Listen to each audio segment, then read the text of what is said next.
Boa noite a todos mais uma vez. Prazer estar aqui com vocês para encerrar o módulo, né, com a minha própria palestra. Boa noite também a quem está acompanhando pela internet.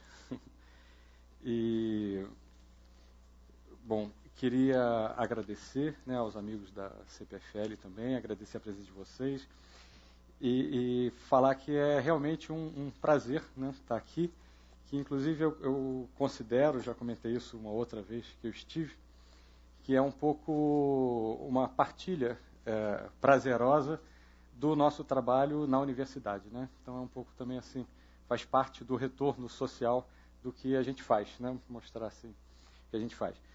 O tema de hoje, né, Corpo e Saúde na Contemporaneidade, é a quarta palestra e última do módulo para entender o futuro do corpo e da saúde, filosofia e psicanálise. Eu vou então, antes de começar a minha palestra, chamar aquele videozinho do módulo de entrada. 8 minutes, ABS workout. Foot to foot, crunch. 1, 2, 1, 2, 1, 2, 1, 2, 1, 2, 1, 2, 1, 2, 1, 2, 1, 2, 10, 1, 2, 1, 2, 1, 2, 1, 2, 1, 2, 1, 2, 1, 2, 1, 2, 1, 2, 20, 1, 2, 1, 2, 1, 2, 1, 2, 1, 2, 1, 2, 1, 2, 1, 2, 1, 2, 30. Change. Alternating curls. 1, 2, 1, 2, 1, 2, 1, 2, 1, 2, 1, 2, 1, 2, 1, 2, 1, 2, 10, 1, 2, 1, 2, 1, 2, 1, 2, 1, 2, 1, 2, 1, 2, 1, 2, 1,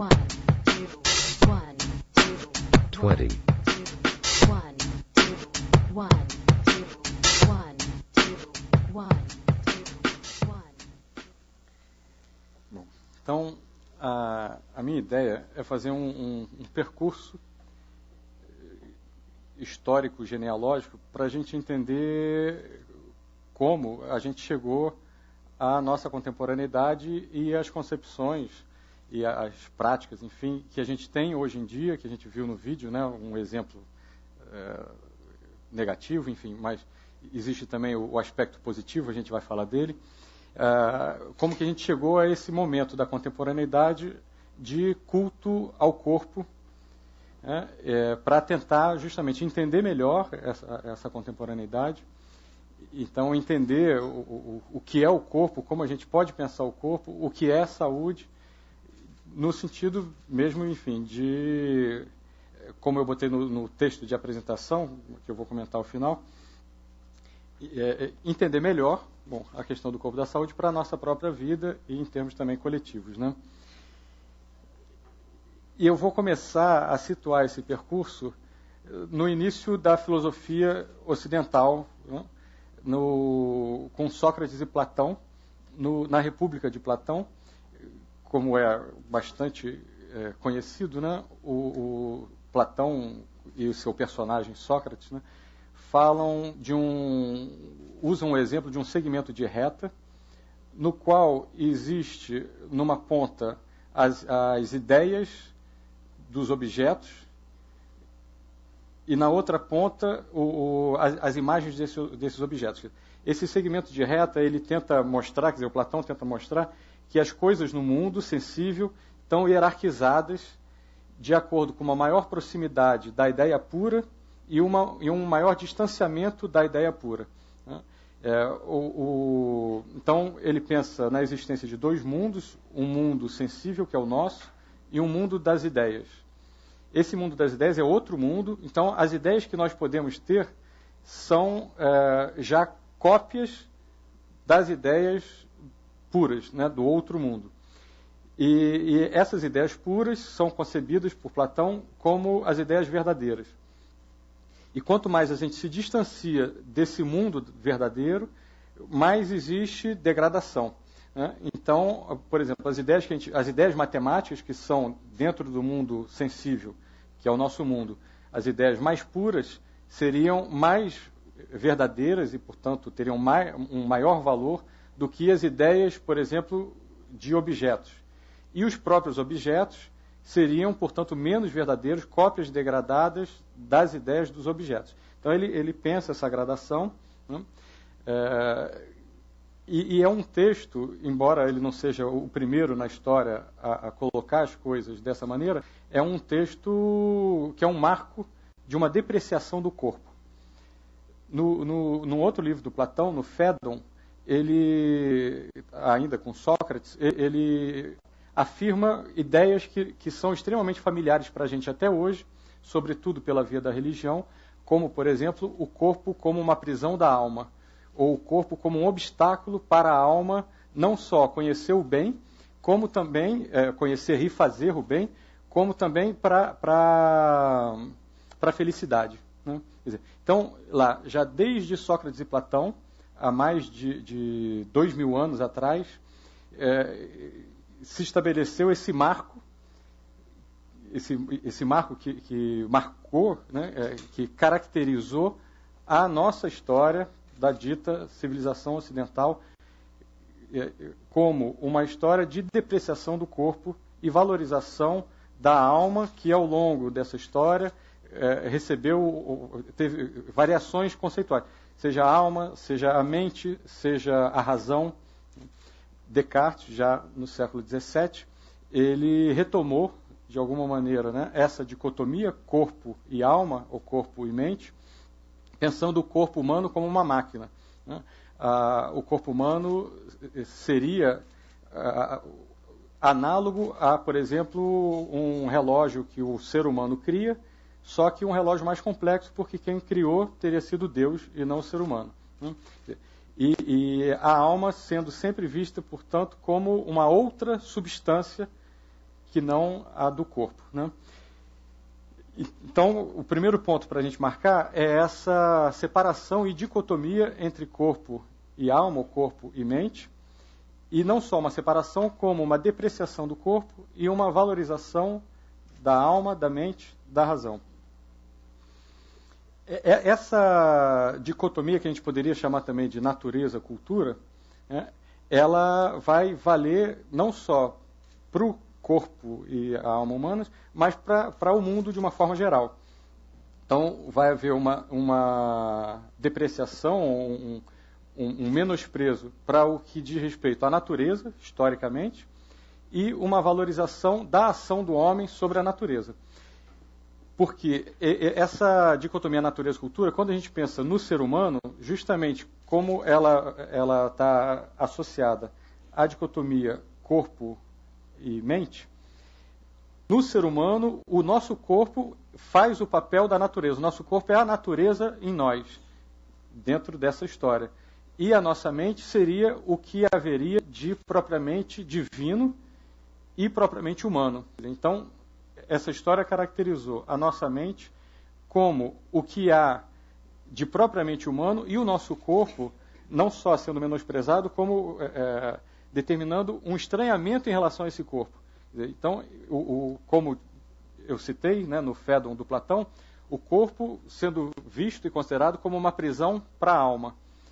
Então, esse corpo é a parte natureza que impede que o homem seja Deus, né? Então, o que há de divino no homem, há de divino porque é imaterial.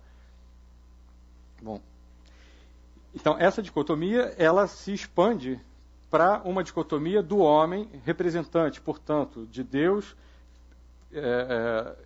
para o homem, enquanto considerado, como disse Aristóteles, né, discípulo de Platão, um animal racional, sua essência é ser racional, né, a sua essência, segundo Aristóteles, não é ter corpo, né, dentro dessa dicotomia, a essência do homem, o que o caracteriza essencialmente seria só a parte racional.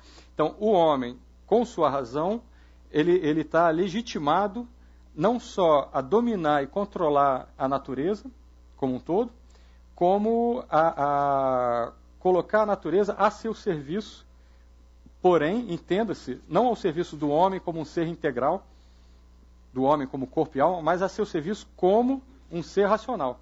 Então, o que caracterizou o percurso da nossa história, né, dita ocidental, foi esse projeto de uma submissão da natureza ao ser humano, mas ao ser humano entendido como uma alma, uma mente, ou uma razão que infelizmente tem um corpo. Da mesma forma, em relação ao próprio indivíduo, sempre se buscou um controle, um domínio dessa alma, dessa razão sobre o nosso próprio corpo, isto é, sobre as nossas, é o termo que foi usado ao longo desse percurso, nossas paixões. Né? Bom. A gente poderia dizer, ou enfim, pensar, pelo menos é uma questão assim, que eu acho pertinente que se coloque, como diante da existência efetiva de nós mesmos como corpo e alma, né, como que vigorou durante tanto tempo uma dicotomia de que o corpo é uma coisa, a alma é outra, e nós somos a nossa alma que infelizmente está aprisionada ao corpo. Quer dizer, isso que me parece, pensando em voz alta, né, tão contrário à experiência, como é que isso vigorou? Bom, uma hipótese que eu queria avançar, né, interpretativa, psicológica, é justamente porque essa divisão ela permite nos dar uma sensação, dar ao homem, né, e a cada um de nós, uma sensação de um controle maior sobre aquilo que nós não podemos controlar. O que eu quero dizer né, se na nossa vida pessoal, nos nossos sentimentos, existe descontrole, existe, enfim, para começar em relação a nós próprios, né, a possibilidade, né, ou a experiência de descontrole, a experiência de uma dificuldade de lidar com os afetos suscitados pela interação com o meio, pela interação com as outras pessoas.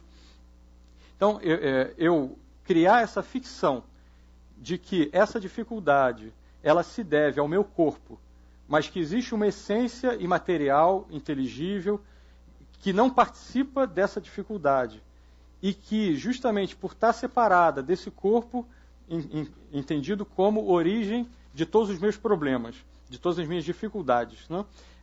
Então, ela pode buscar uma solução pura, teórica, racional, para os problemas encontrados pela vida real. Né? Então, me parece assim que essa dicotomia ela vigorou durante muito tempo por responder em relação aos indivíduos, né, por poder dar uma resposta consoladora para uma dificuldade de lidar com a vida, com a natureza, com o imprevisível, também com a finitude, com a dor, etc. Né? Só que o problema, quer dizer, já adiantando o problema, né, que a gente vai voltar a ele ao longo de toda a minha fala, né, o problema é que essa solução, justamente pelo fato de ser fictícia, né, justamente pelo fato de não corresponder à realidade, ela é uma solução não só ineficaz, como, no meu entender, uma solução que agrava o problema ao qual ela se propõe solucionar, né? O qual ela se propõe solucionar. Então, não só ao separar corpo e mente e buscar ter um controle sobre o corpo a partir de um raciocínio puro, né? Se a gente pegar o termo do Kant, né? Uma busca de uma razão pura, essa razão pura de que o Kant fala, Kant considera, né? Quer dizer, é uma razão purificada do corpo, porque então ela poderia pensar só dentro de uma perfeição formal, só dentro de uma lógica formal, encontrar dessa forma supostamente a verdade e aí tentar aplicar o corpo. Aí o próprio Kant diz, mas isso não vai dar certo porque o corpo, aplicar as ações, né? Mas isso não vai dar certo porque as ações dependem do corpo. Então, essa ficção, se por um lado ela aplaca, ameniza um pouco nossas angústias, enfim, nossas preocupações em relação ao devir, ao mundo, às interações efetivas, né, da vida. Por outro lado, ela agrava o problema, porque justamente ela não permite que a gente compreenda o que está se passando na vida, né, e nos nossos afetos, para, ao entender melhor o que se passa, poder reagir e se afetar melhor. Né? Ao fazer essa proposta de uma perfeição somente ideal, ela acaba não só fazendo com que o que nos escape ainda mais, porque essa solução ela é fictícia, né? Como ela faz com que a vida que existe acabe sendo ela própria depreciada. Essa dicotomia acaba reforçando a ideia de que a vida, enfim, para pegar jargões que são de Platão, quer dizer, ideias que se tornaram jargões, né, que já estão em Platão e que foram utilizadas pelas religiões em geral, de que a vida é sofrimento, etc, etc. Né? Bom, então, essa dicotomia, né, eu falei rapidamente sobre essa questão, tentando interpretar por que algo que não faz sentido vigorou, né, quer dizer, vigorou por ser uma defesa psíquica contra o que nos desagrada na vida, por exemplo, sofrimento, dor, finitude, morte, dificuldades, afetos, enfim, essa sensação de que as coisas ultrapassam o nosso controle. Isso que a gente pode, e no meu entender deve pensar em relação ao indivíduo, isso passou também correlato em relação à sociedade como um todo e à cultura como um todo. Então a gente vê na nossa história justamente o quê? A história do homem, da civilização, se erguendo não a favor da natureza e a favor da natureza que o constitui ou que nos constitui, mas contra essa natureza. Então, é mais um exemplo, né, da não eficácia dessa dicotomia.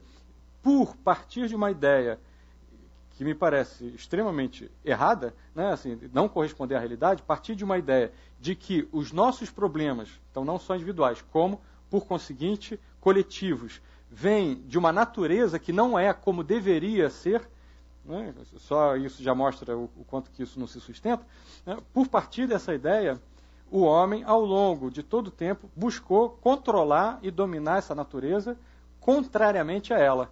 Então, o homem muito pouco buscou se aliar a essa natureza para torná-la mais favorável a ele, né? Essa natureza que o constitui. A tendência, quando a gente olha para trás na história, foi o homem, a civilização, buscar ir contra essa natureza, tomar essa natureza como um inimigo e mais, como o grande inimigo. Indo rápido, porque, enfim, a gente tem bastante coisa para ver, a gente poderia pensar justamente que já passar para o século XX, né, onde começou a ocorrer, enfim, depois vou voltar um pouquinho para os séculos anteriores, mas no século XX começou a ocorrer o que foi chamado de crise da razão e crise da ciência. Né? E por quê? Não foi porque os filósofos já estavam combatendo isso, alguns, né? Poucos, mas já estavam combatendo isso há muito mais tempo. Mas não foi por causa disso, foi por um resultado social e histórico dessa própria visão de mundo contrária à natureza. Por exemplo, quando no início do século XX o Titanic afundou, né? Que hoje em dia, enfim, parece que é só um tema de filme ou uma coisa, mas na época foi uma coisa que abalou muito as pessoas, né? Mas abalou justamente por quê? Porque era, simbolicamente, era o poderio do homem contra a natureza, o controle do homem sobre a natureza, se mostrando falho. Mais do que isso, por exemplo, obviamente, as guerras. Né?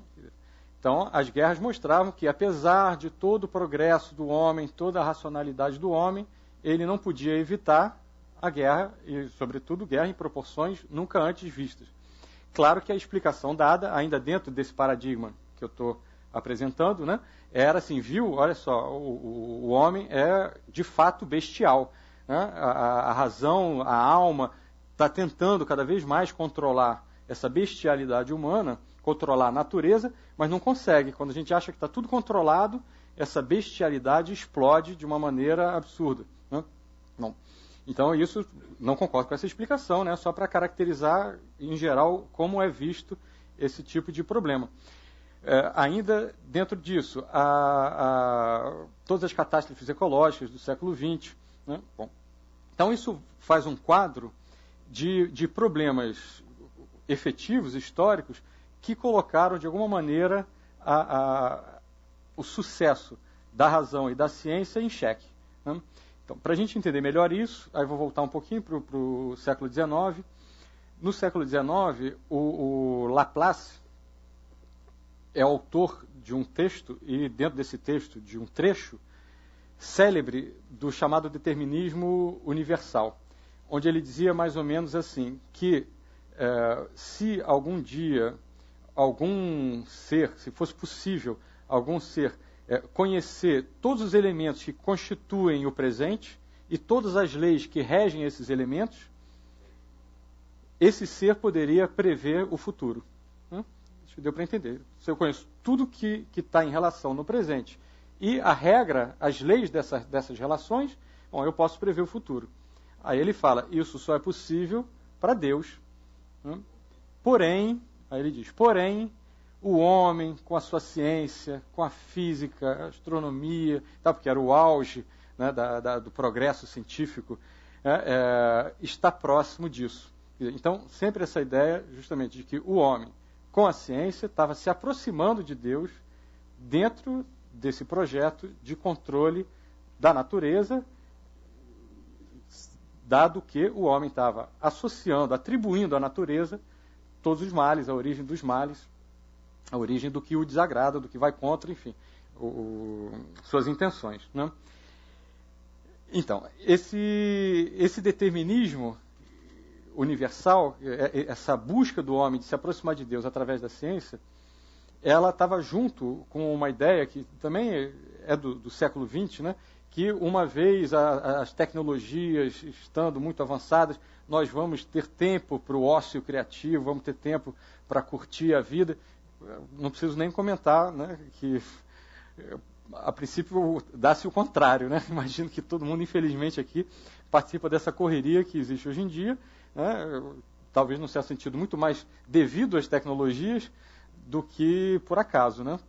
Bom, então, voltando a essa ideia de que o século XX mostrou, por acontecimentos, né, efetivos, o quanto que, não exatamente a ciência ou a razão, mas esse projeto cientificista, esse projeto do progresso, né, era falho. Junto com isso, houve, claro, né, anos 60, 70, várias revoluções culturais também em relação à liberdade das mulheres, à liberdade do corpo, e, enfim, e por aí vai. Não vou falar porque é, digamos, conhecido por todos, né? Não vou me estender nisso, mas todas essas revoluções que contribuíram de maneira muito forte para o que a gente tem na contemporaneidade, né? Essa transgressão desse meados do século XX, num certo sentido, a gente não vê mais hoje, né? Mas a gente, de alguma maneira, o culto ao corpo e o culto à saúde que a gente vê hoje, que a gente tem hoje, não deixa de ser herdeira, né?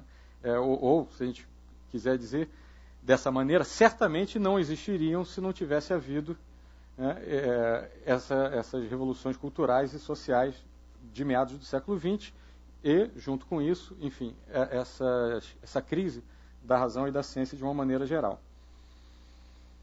Bom, aí falando um pouquinho de hoje, para depois entrar nos autores que eu quero trazer para vocês, né? Hoje, então, quando a gente pensa em culto ao corpo, o que ocorre, digamos, existem duas formas de ver. Então não vamos mais falar de culto ao corpo, porque culto a gente já está, de alguma maneira, falando algo negativo, né? Essa valorização do corpo, ela se dá basicamente de duas maneiras, né? Uma maneira como culto ao corpo, ou culto à saúde, mas que manteria não só a dicotomia corpo e mente, como manteria ainda com uma valorização da mente, ou da alma, ou da razão. Em que sentido? A gente vai ver isso melhor quando eu falar um pouquinho mais da medicina. Mas no sentido de que esse culto ao corpo não é o culto ao nosso corpo real, efetivo, né? Esse culto ao corpo é o culto a uma ideia de corpo. Quando a gente pensa num corpo ideal ou numa saúde ideal, a gente não está pensando o corpo real, efetivo, nem a saúde real da experiência. A gente está pensando uma ideia de corpo, uma ideia de saúde. Então, é importante frisar isso, que é um paradoxo, né? Ou se a gente quiser, uma contradição, porque, de fato, esse culto ao corpo é ainda, se a gente quiser falar dessa maneira, né, um platonismo. Só que, ao invés da ideia perfeita ser uma ideia pura, ou da ideia perfeita estar tendo como objeto, enfim, o próprio mundo inteligível, ou como em Kant, uma busca de uma razão pura, de uma verdade da própria lógica formal da razão, não, agora o que a gente tem é uma ideia do que seja o corpo perfeito, uma ideia do que seja a saúde perfeita, uma ideia do que seja a felicidade perfeita. Então, ao buscar atingir esses ideais, a gente se afasta da felicidade real, que pode ser vivida, a gente se afasta do corpo que a gente tem, né? A gente se afasta da saúde que a gente pode ter. Então, esse culto ao corpo ainda não é ao corpo, é a um corpo entendido na dicotomia corpo e mente. Então seria um culto a um corpo mecânico, um culto a um corpo puramente orgânico, a um corpo puramente material e físico, que, no entanto, se confunde. Isso aqui é curioso, que eu quero enfatizar, para depois entrar com os autores que vão pensar contrariamente a isso, que se confunde com uma ideia desse corpo. Então, em outras palavras, a gente só pode pensar um ideal de corpo, uma ideia de um corpo ideal, porque a gente, ou na medida em que a gente pensa nesse corpo como puramente material. Esse é o paradoxo da coisa. Porque ao pensar o corpo como puramente material, aí eu penso, o corpo material, ele teria tal saúde perfeita lá preconizada pela medicina. Ele teria tal forma muscular perfeita do corpo sarado, etc, etc. Então, todas essas perfeições, supostas perfeições, em relação ao corpo, só existem porque eu ainda penso, ou enquanto eu ainda penso, o corpo como algo material, distinto da minha mente, separado da minha mente, e essa mente pensando qual é o corpo ideal, qual é o novo projeto de corpo ideal, o que é ser feliz. Aí está lá a nossa mente elaborando, né? Por isso que, apesar de tanta diferença, né, assim, uma valorização do corpo, não, ainda é direitinho lá a razão kantiana. Olha só, agora a razão pura está se exercitando, pensando como seria o mundo do faz de conta, rosinha, onde tudo funciona direitinho e o corpo é sarado, todo mundo é feliz, etc, etc. Não está se pensando o que existe. Ainda não está se pensando o mundo sensível. A gente ainda está aqui no mundo sensível, que é o único que existe, mesmo em Platão é o único que existe, olhando para aquele outro suposto, né, onde as coisas são ideais e perfeitas. E ao tentar buscar aquele ideal, eu me distancio de mim mesmo, do meu corpo. Então, que corpo é esse? Agora, tentando entender, se o corpo não é um organismo, né, nesse sentido da dicotomia corpo e mente, se o corpo não é se o corpo não é uma fisiologia ainda dentro dessa dicotomia, o que esse corpo é? para responder isso, eu vou pegar um pouquinho um percurso da história da medicina.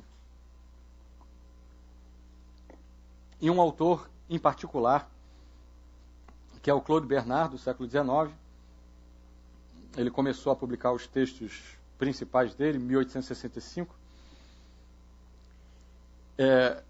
O Claude Bernard, ele surge num momento em que a medicina se calcava numa dicotomia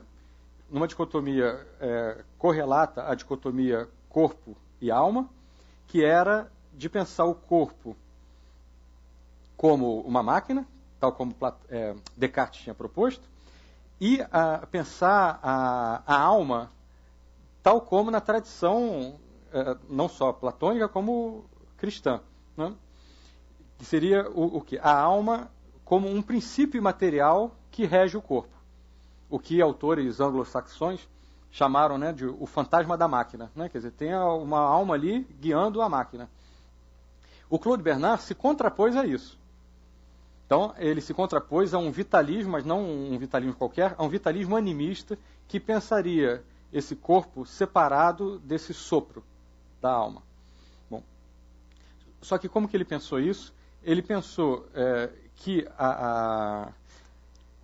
o que se passava de fato, quer dizer, é que a doença, então, não era um problema de uma entidade nosológica, no sentido, estou brincando com o termo, né, entidade, quer dizer, no sentido de um ser à parte que toma o corpo e o torna doente, né, mas sim um problema fisiopatológico.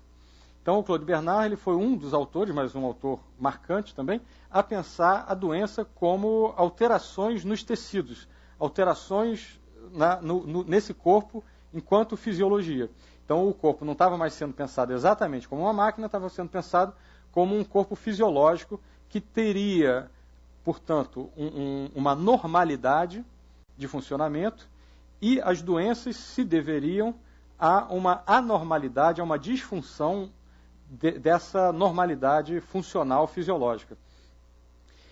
E então ele começou a pensar a doença como um reflexo de uma anormalidade nos tecidos, enfim, na fisiologia de um modo geral. Então, a doença como um resultado de alterações físico-químicas. Então, como eu falei, quer dizer, ele com isso combateu a ideia do animismo, mas ainda se manteve no mesmo paradigma. A doença, ela se encontra onde? No orgânico, entendido como um orgânico físico-químico. De modo que a saúde, ela passou a ser concebida como correspondendo a um bom funcionamento fisiológico. Bom, essa proposta, essa definição do Claude Bernard gerou, é a proposta que permanece vigente até hoje, em grande parte da medicina, através do que é chamado definição negativa da saúde. A definição negativa da saúde, como todos, assim, de algum modo, certamente já ouviram falar, que é uma ideia familiar, é a de que a saúde é a ausência de doença. Então, saúde e ausência de doença vem dessa revolução na medicina, operada, entre outros, mas em particular por Claude Bernard, entre essa concepção, então, né, operada por Claude Bernard, da saúde como uma normalidade funcional e da doença como um disfuncionamento, uma disfunção, um problema no funcionamento dessa máquina. Então, ele, sem a ideia de alma, ele retomou esse mecanicismo do corpo. Se a saúde é um bom funcionamento fisiológico e a doença é um mau funcionamento fisiológico, a medicina tem que se ocupar com o quê? Com o conserto da máquina, né? Então, se existe se eu estou com uma doença, a ideia dele é assim, se existe um problema num tecido, um problema, enfim, fisiológico, físico-químico, isso vai gerar uma doença. Portanto, se eu tenho uma doença, isso é causado por um problema fisiológico. Então, o papel da medicina é consertar o problema fisiológico. Bom, essa ideia, né, ela, portanto, mistura, né, ou se a gente quiser usar o termo, confunde normalidade e saúde. E ao confundir normalidade e saúde, vou falar uma coisa que infelizmente deve ser familiar a todos, né? A saúde, enquanto normalidade e norma padrão, ela acaba servindo, tendo uma serventia, um uso, enfim, um efeito moral sobre todos nós. Né?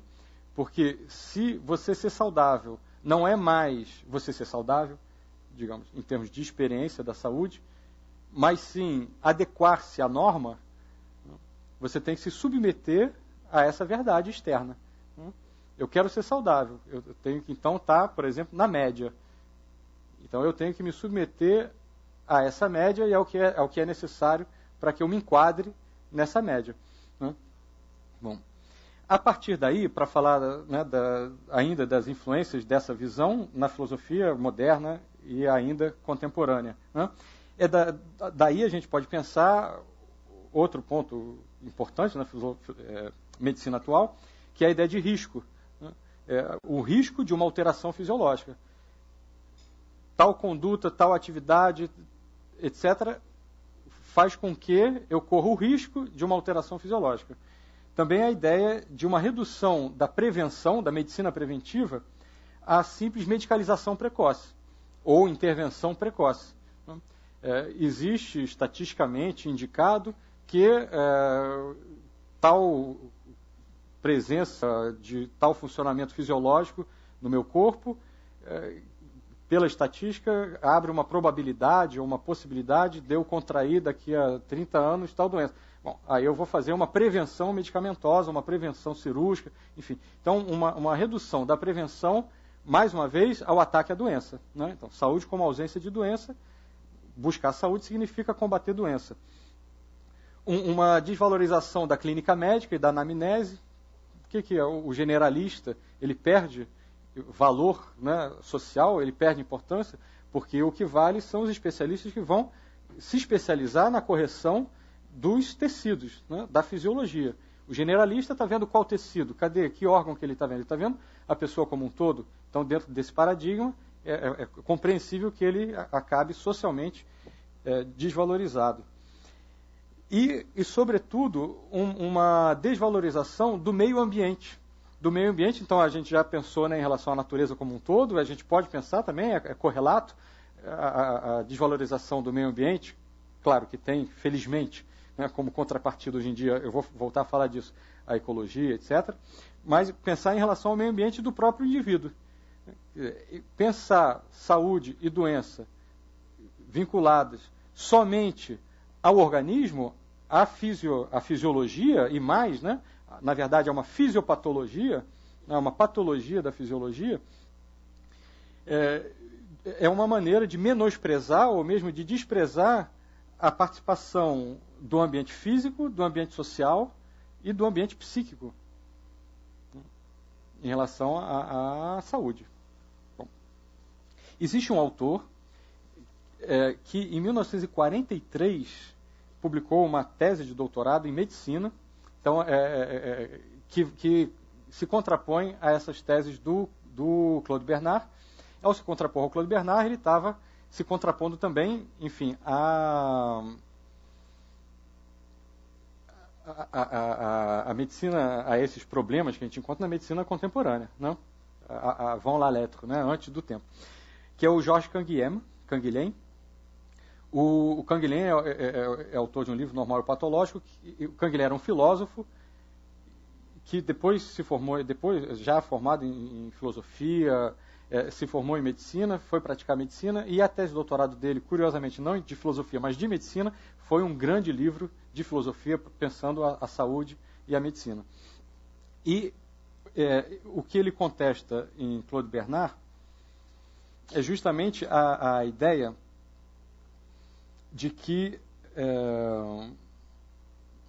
essa ideia, então vou tentar concentrar, estou adorando falar tudo isso, mas eu estou preocupado com o tempo, porque ainda tem bastante coisa que eu quero trazer para vocês.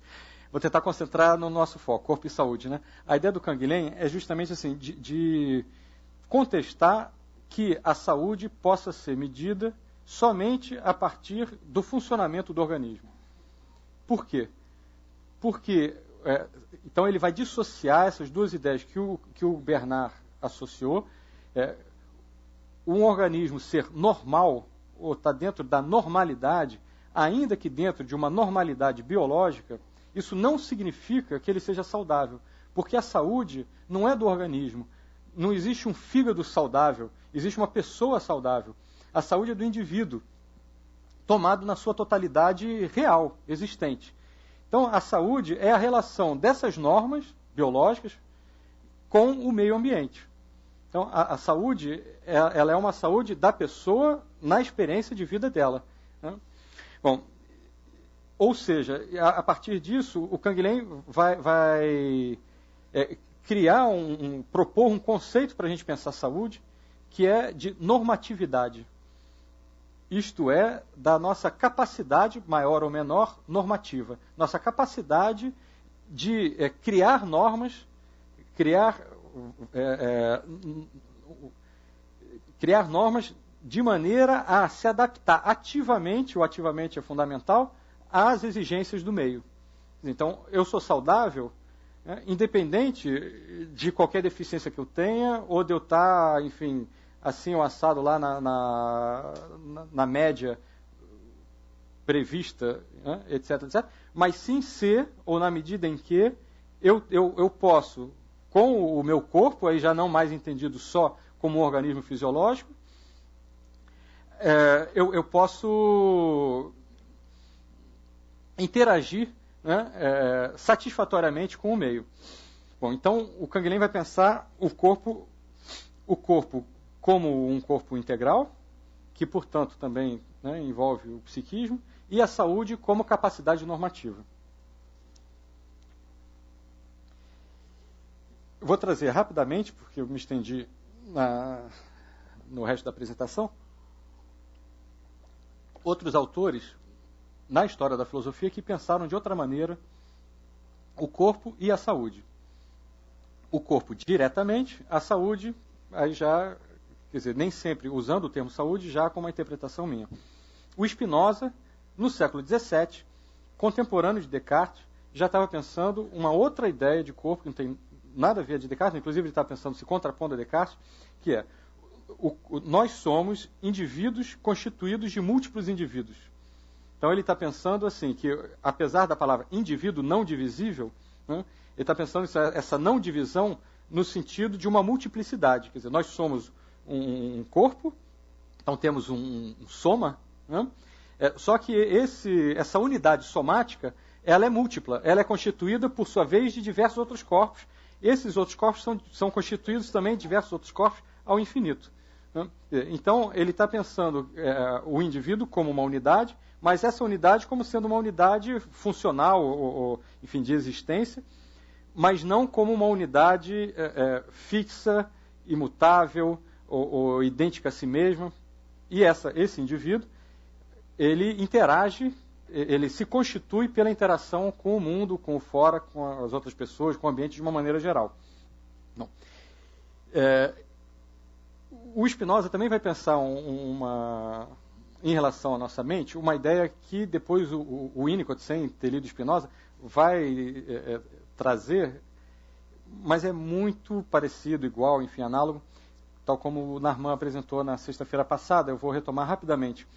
O Winnicott, ele diferencia a mente de psicossoma. O psicossoma, então, seria o nosso corpo, só que o psiquismo, ele é a elaboração da atividade somática. Então, se a gente pensar que desde a gestação, e desde o nascimento, existe uma unidade somática e uma elaboração dessa unidade somática. Acho que fica mais claro entender que corpo e psiquismo estão juntos, são uma coisa só. Bom, e como é possível a dissociação psíquica? Como é possível a gente achar que não é nada disso, se é isso? Aí o Winnicott vai diferenciar esse psicossoma, então o psiquismo como sendo, enfim, englobando os afetos, esse pensamento que não é um pensamento consciente, da mente.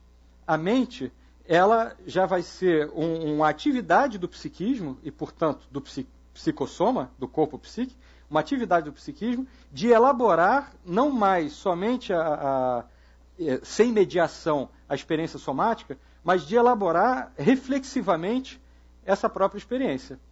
Aí, como o Narman já falou da última vez, então, por exemplo, já desde o bebê já está com essa mente funcionando para se dar explicações, né? Não com essas palavras, né? Mas lá ao modo do bebê, por exemplo, uma ausência da mãe. Aí a mente ela vai servir para compreender essa ausência. Não, como se o bebê estivesse pensando com essas palavras, né? Assim, não, a minha mãe se ausentou, mas ela está presente, enfim, existe uma continuidade e tal, não estou abandonado. Se ela se ausenta demais, por exemplo, né, aí talvez ele já comece a pensar, não, eu não preciso da minha mãe, ou não, minha mãe não está ausente, ela está presente. Pronto, aí a mente começa já, ao invés de ser usada para compreender a realidade e para afirmar essa realidade, ela começa a ser usada para denegar essa realidade, para se proteger do que desagrada nessa realidade. O Spinoza vai dizer algo muito parecido, né, que a mente, no caso, o Spinoza usa a mesma palavra, mas essa primeira ideia de mente, ela, quer dizer, a mente, o que o Spinoza está chamando de mente, corresponde ao que o Winnicott está chamando de psique, de psiquismo. Né? A mente é a ideia do corpo, segundo Spinoza, exatamente nesse sentido. Mente e corpo são uma mesma coisa, e a mente é a elaboração do que se passa no corpo. Então, essa primeira ideia, portanto, do psiquismo, a mente em Spinoza, ela é unida, ela é uma coisa só, é a mesma coisa que o corpo. É a elaboração imediata, sem mediação do corpo. E o Spinoza diz, mas a mente, ela tem ideias. Essas ideias que a mente tem, que a mente concebe, elas estão para a mente que a concebe, do mesmo modo que essa mente, psiquismo, está para o corpo. Então, essa mente é uma ideia da ideia, e que ela pode continuar tendo ideia da ideia da ideia, que tomam como objeto as ideias e não mais o corpo psíquico, não mais a realidade.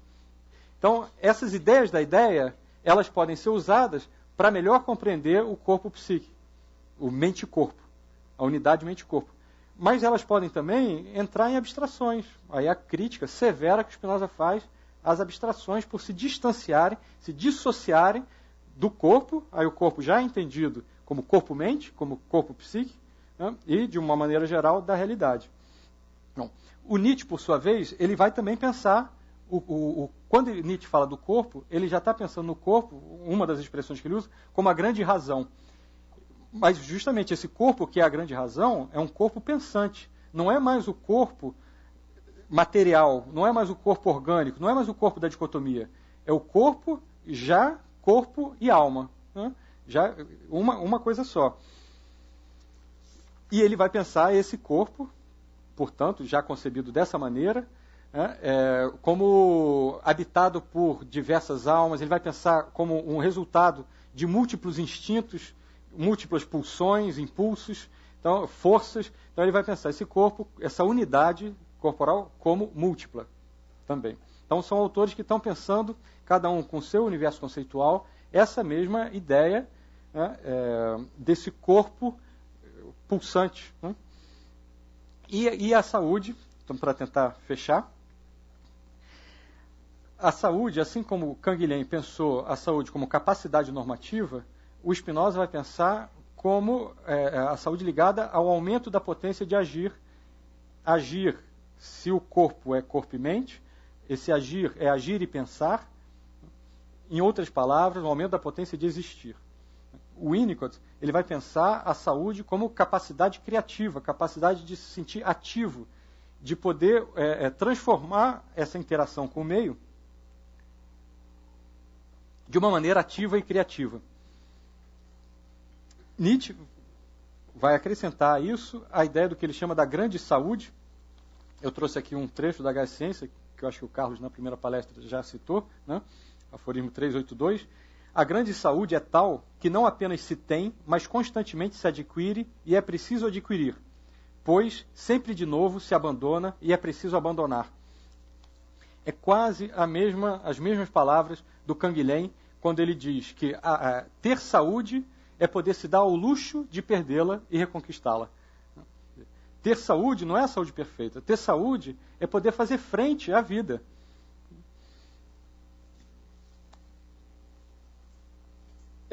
Então, esses autores todos, né, eu nem falei as datas, né, mas Spinoza, século XVI, século XVII, Nietzsche, século XIX, Winnicott, século XX, eles estão todos, e Canguilhem, né, século XX também, eles estão todos trazendo justamente essa ideia de um corpo multiplicidade, de um corpo psiquismo, né, isto é, de um corpo real, um corpo da experiência, e a saúde como ligada a essa experiência. A saúde como ligada a esse indivíduo na totalidade, que por sua vez não existe isolado, não é um império dentro do império, né? Esse indivíduo, ele existe e se afeta na interação com o mundo, com as outras pessoas, com o ambiente de uma maneira geral, né? Nós somos, como diz Spinoza, modificações da natureza, nós somos modificações dentro da natureza, constituídos inteiramente de natureza, né? O fato da gente se conceber constituído de natureza não quer dizer que a gente está negando a linguagem, negando a razão.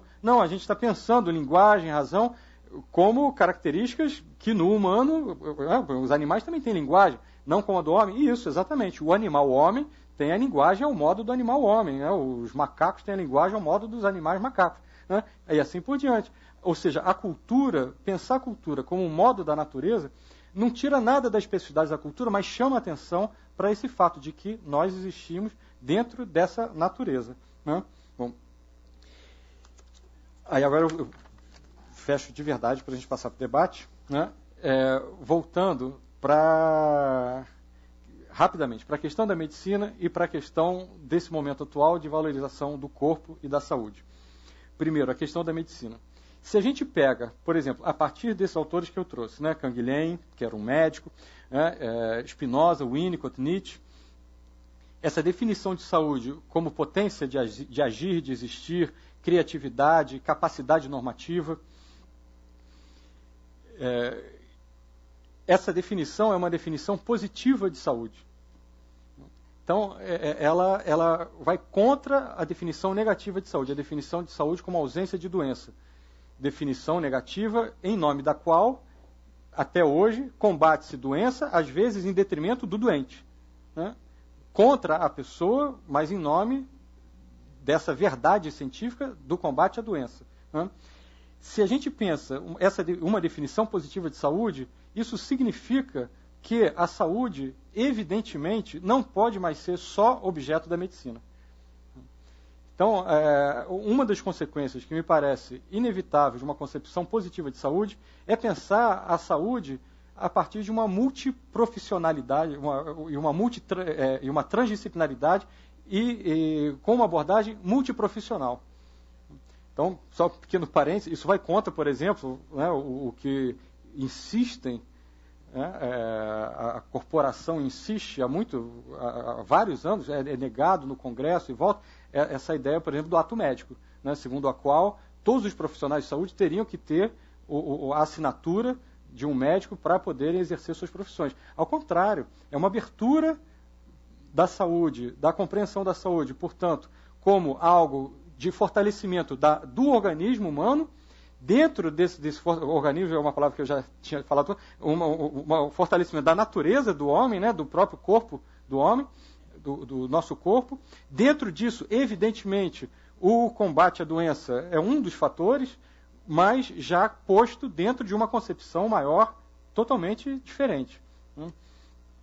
Outro ponto importante. Bom, então a prevenção, ela ganha também uma outra ideia, não fica sendo só mais uma prevenção cirúrgica ou medicamentosa, né, ou de medicalização da vida, né? A prevenção passa a ser algo ligado a um fortalecimento.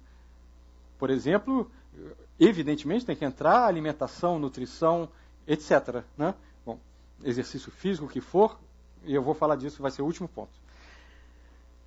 Outro ponto ainda na questão da medicina. O que a medicina tanto busca hoje, né, e eu como professor da Faculdade de Medicina da UFRJ, que aliás nem foi mencionado, né, no currículo, enfim, mas sou, o que tanto busca e o tempo inteiro é ética, é uma busca da medicina por ética e por humanização.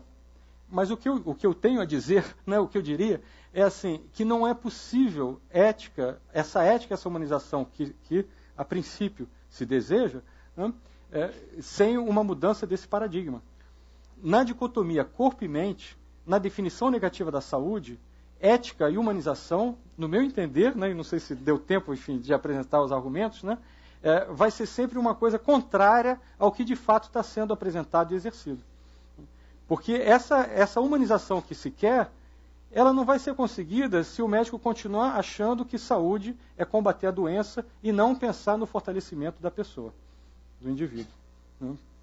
Bom, por fim, se a gente pensa, então, a partir de uma definição positiva de saúde, por exemplo, e aí isso é extremamente contemporâneo também, então, estou retomando o início, a gente viu a questão do culto ao corpo, do corpo ideal, da saúde ideal, aí agora a gente vai pensar esse outro aspecto da contemporaneidade, alimentação saudável, natural, orgânica, uma nutrição que não é mais só colocar caloria na balança, como se o corpo fosse uma locomotiva, né, que é o modelo nutricional do início do século XX, mecanicista. Né? Do mesmo modo, pensando também essa mesma relação natureza-cultura no que diz respeito ao mundo como um todo, desenvolvimento sustentável, né? Quer dizer, pensar isso, esses são elementos que podem favorecer e que evidentemente favorecem, né? O nosso conhecimento chegou aí, historicamente a duras penas, né? Favorecem esse corpo psíquico, a potência desse corpo psíquico, favorece a nossa capacidade normativa. Né? Só que a gente tem que acrescentar justamente que o ponto é essa potência de existir. Por quê? Porque mesmo essas novas conquistas, mesmo entender que o que a gente se alimenta nos constitui, não é só caloria para ser queimada pela combustão da locomotiva, né? Mesmo entendendo isso, mesmo entendendo, portanto, que eu troco com o meio desde a nutrição, né, até, enfim, a saúde psíquica fica mais evidente ainda, né? Mesmo assim, não adianta eu pegar esses novos valores e colocar dentro de uma mesma dicotomia e pensar que com isso eu vou ter um corpo mais saudável, sem que esse corpo seja um corpo psíquico, um psicossoma. Né? Não adianta eu pensar que eu tenho que me submeter a esses novos valores, ao invés de pensar que saúde é expressão de uma potência singular, é expressão criativa, ativa de mim mesmo e da minha singularidade. Então, quando eu falo desse paradigma que eu acredito, né, que está na base, a ideia é sair de exigências normativas para uma compreensão do que nos constitui, para que, a partir dessa compreensão, a gente possa valorizar a nossa potência, a nossa experiência, a nossa vida de fato. E não simplesmente criar novos modelos ideais para ficar correndo atrás. Né? E, obviamente, esse esquema, né, dessa submissão a essa causa externa, esse ideal externo, nunca vai propiciar o aumento da potência que a gente espera. Então, esse aumento da potência, ele nunca vai evitar a finitude, o sofrimento, a dor, né, algum sofrimento, enfim, a dor, né, a existência, só há saúde real na existência real. Então, essa saúde desse corpo psíquico, ela inevitavelmente está ligada, é o que o Winnicott fala, né, quando ele diz que ter saúde poder ser capaz, né, ou na medida em que a gente é capaz de não sentir um sentimento de futilidade da vida, mas ao contrário, um sentimento de vida, de expansão, e isso, bom, o Winnicott fala, mas os outros autores que eu trouxe também falam com outras palavras, né? A saúde ela vai estar ligada ao que o Nietzsche chamou de amor fati, né? Ou a possibilidade maior ou menor de cada um de nós afirmar a existência e, mais do que afirmar, amá-la, né? Amá-la com o que há de bom, o que há de ruim, inclusive porque a gente viu que na nossa longa história essa dificuldade de aceitar, afirmar e amar de uma maneira criativa e, portanto, transformadora, sempre obteve o efeito contrário, né? De um distanciamento disso que esses ideais todos sempre buscaram e nunca nos trouxeram, né? Bom, então eu paro por aqui, abrindo para o debate e agradecendo a vocês.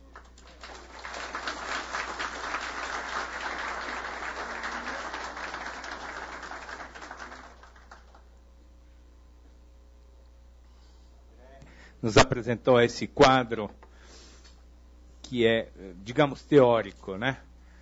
Compete a nós agora confrontarmos essa separação mente-corpo, ou agora com uma visão mais atual, né? Verificar como a nossa vida real, então, se encaixa nesse contexto. Ou melhor, cada um de nós deve ter as suas dúvidas, né, de existência, práticas. Então, vamos aproveitar esse momento para a gente trocar as ideias com o André, que é um especialista, para a gente ver como é que é a realidade concreta, né? Então, vamos passar para as perguntas. Por favor, sejam breves de maneira tal que a maioria das pessoas possam participar. Levantem a mão, aguardem que a câmera chegue até vocês e o microfone também. Mais uma coisa, levantando a mão, vocês farão um sinal para Jéssica e para Cláudia, de maneira tal que elas poderão atender os seus pedidos. Obrigado.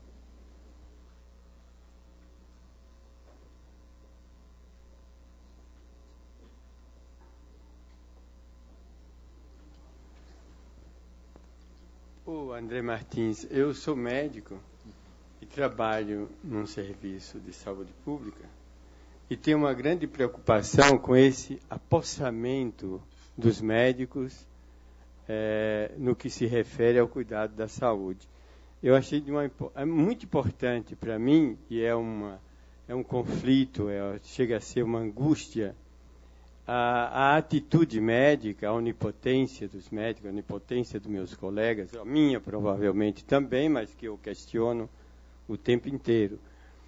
E então, comentar sobre isso parece um ponto fundamental, porque isso está meio em crise, inclusive nos trabalhos em relação ao pessoal de enfermagem, na saúde mental onde eu trabalho, o pessoal da psicologia clínica, o pessoal que trabalha na saúde mental.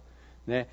A onipotência do médico, né? Que é uma coisa, até falando junguianamente, embora não transe muito sim, Jung, mas essa coisa tradicional, esse arquétipo que se fala o tempo todo do médico, o sucedâneo do feiticeiro, né? Que ele é o feiticeiro, e ele é o sucessor do feiticeiro na história. Então, assim, se você puder comentar mais alguma coisa, porque eu não tenho uma clareza grande sobre isso e sofro com isso. Eu sofro muito com isso. Né? Eu falo o tempo todo numa linguagem meio poética da ética do coração, da atitude do médico. Para mim é mais de que 60% no que se refere à atitude curativa, né?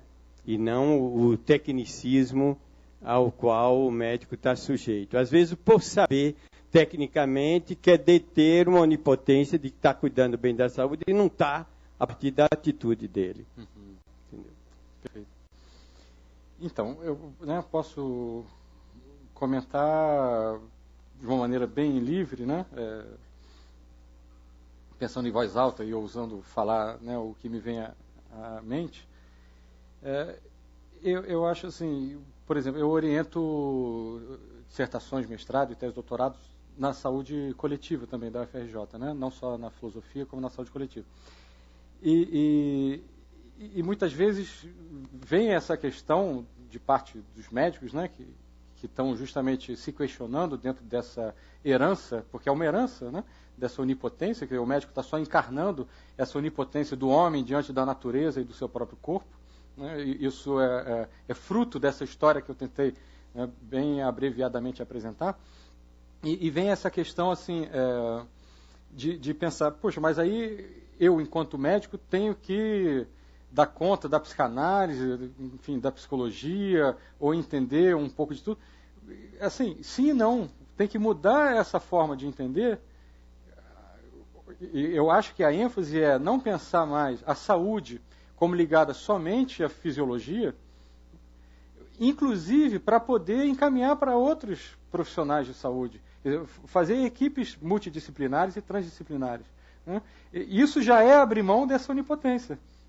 Então, assim, ter uma noção do que está se passando com o paciente, para não pensar assim, o tratamento foi um sucesso, mas o paciente está péssimo.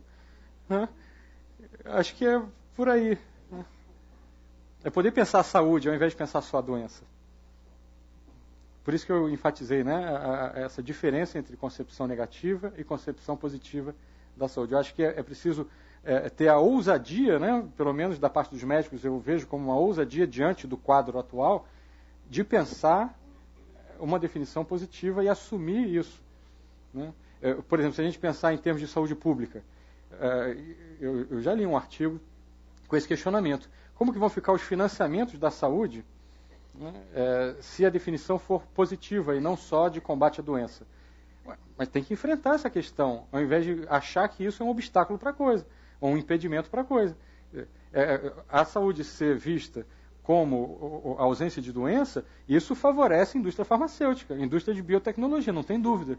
Né? Então, quer dizer, até quando vai se ficar alimentando essa farsa, né, para usar os termos que me vêm à cabeça, bem livremente, né, em detrimento do que, a princípio, se propõe tratar, que é da saúde.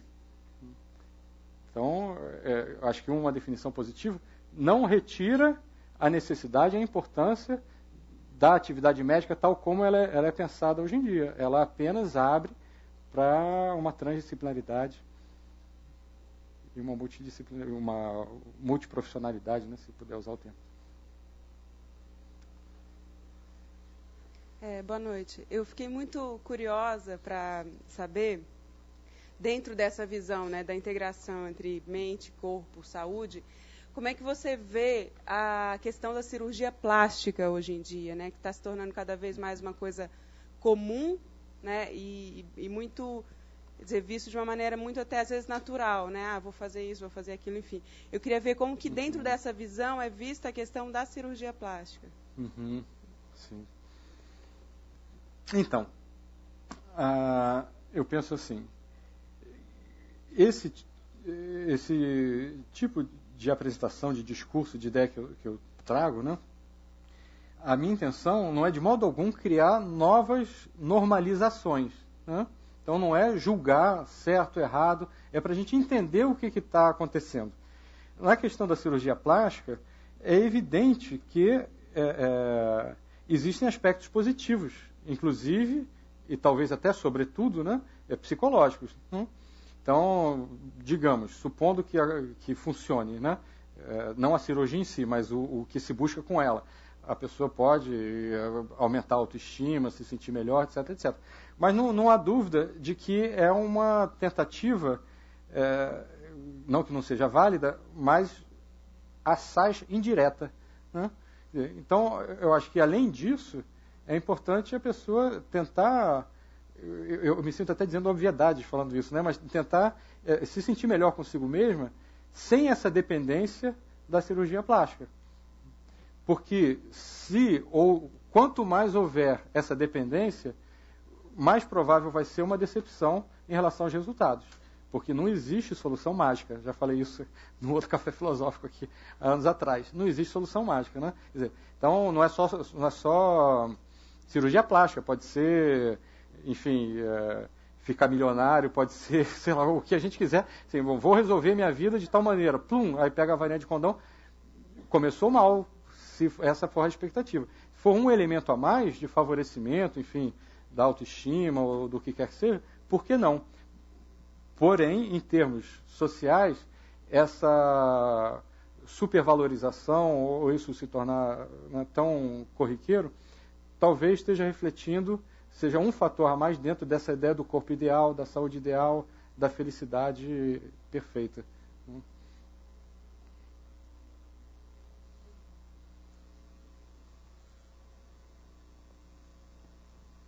Boa noite, André.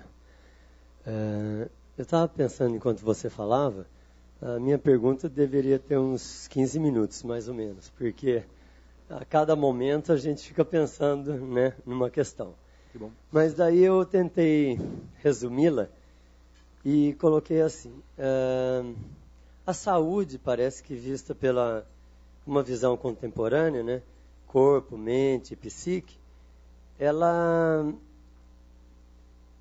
pode ser, como que ela pode ser encarada e vista sem a visão ou sem o intrometimento da própria sociedade? Eu pensei assim, se você colocasse essa visão que você colocou por último agora, na época de Platão, por exemplo, ela seria encarada, né, de uma outra forma, né? Então, assim, como parece que cada vez que a gente pensa em saúde e a gente quer não separar corpo de mente, de psique, de certa forma a gente separa mais, né? E se a gente não considerar o que a sociedade toda, inclusive assim, em todas as áreas, pensa sobre saúde, a gente não consegue, parece que, chegar a uma conclusão. Não sei se eu fui claro para você. Não sei também, né? Mas vamos ver. Obrigado. Eu diria, né, assim, gostei da pergunta para eu poder sublinhar, enfatizar esse ponto. Eu diria justamente que a nossa época talvez seja mais propícia para a gente pensar essa não dicotomia. Porque justamente a gente vem de 2000 anos de cultura de dicotomia corpo e mente. Por um lado, isso dá um grande hábito, né? Assim, uma grande familiaridade com essa estranhíssima proposta de que o corpo é uma coisa e a mente ou a alma é outra, né? Então, isso que é muito estranho, soa familiar porque faz 2000 anos que se repete, né? Mas, por outro lado, o momento atual é de crise, né? A partir, no mínimo, do século XX, ou mesmo do século XIX, né? Esse modelo milenar, ele vem sendo posto em crise. E na contemporaneidade, então isso aqui é o interessante, né, de pensar isso na contemporaneidade, existe essa valorização do corpo. E não é só a valorização do corpo ideal. Toda a questão ecológica, desenvolvimento sustentável, essa atenção à atividade física, a um corpo saudável, isso já aponta para uma predisposição a se entender esse corpo da experiência, esse corpo real. Então, é claro, a gente vê as duas coisas, mas essas duas coisas estão sobre um mesmo solo epistêmico, se a gente quiser usar esse termo, né, que é do Foucault, de atenção ao corpo, de valorização do corpo, e não necessariamente dentro dessa dicotomia. Eu acho que, por exemplo, falar essas ideias hoje, com certeza soa de uma maneira muito mais compreensível para um número maior de pessoas do que o Spinoza falando esse mesmo tipo de ideia no século XVII, lá, contemporâneo de Descartes, lutando contra a filosofia medieval e a escolástica. Quer dizer, acho que a gente tem percurso para poder pensar isso. Isso um ponto. O outro ponto, embora a sociedade sempre vá buscar, é mais do que compreensível também, defesas psíquicas coletivas, né? A nossa vida individual, como a gente busca, por exemplo, né, o que seria esse corpo e mente, ou esse corpo-psiquismo sem essa separação? É a gente buscar se sentir bem. Né? Simples assim. Né? O que é diferente de eu pensar, assim, tenho que me adestrar para ocupar tal função na grande engrenagem da sociedade, como se pensava. Né? A educação física surgiu, né? O Carlos está aqui e ele já me falou sobre isso, né? Surgiu dentro dessa ideia de uma militarização dos corpos. Né? Hoje em dia a gente tende a não pensar mais assim, ou não tanto. Né? O mundo não é uma grande corporação e nós temos todos que funcionar de uma mesma maneira. Essa ideia da singularidade, da gente poder pensar a favor da coletividade, mas de uma coletividade que não é contrária a gente, mas sim expressão da nossa potência singular, eu acho que isso é cada vez mais factível, cada vez mais da ordem do dia. E a gente pode pensar isso também na vida individual e pessoal.